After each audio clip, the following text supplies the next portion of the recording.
มาฮอดละห้อยพระบาทอยู่ข้างในนะอันนี้เป็นข้างนอกบริเวณภายนอกสังเกต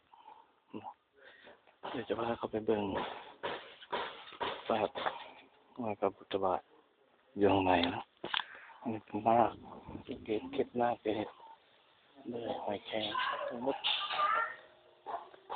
มีคนที่เขามาอยู่ข้างใน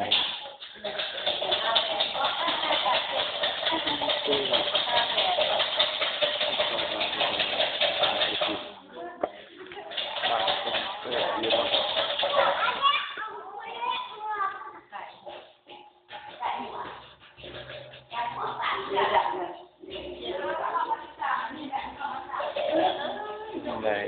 ศิลปะศาสนา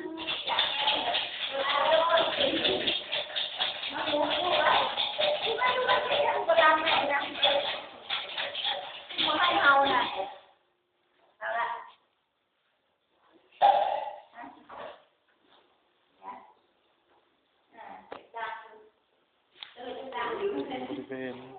ตัวนี้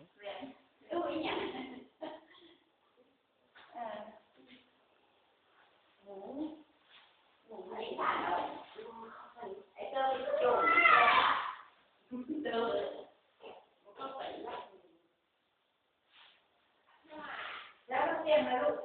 มันยกขึ้นได้นี่ในบนนี้จะจับตรงนี้มันจะได้แบบเราโยกขึ้นเนาะสั่ง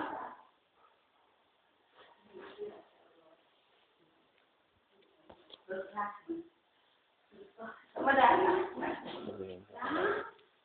จะมีอยู่บนขึ้นในบ้าน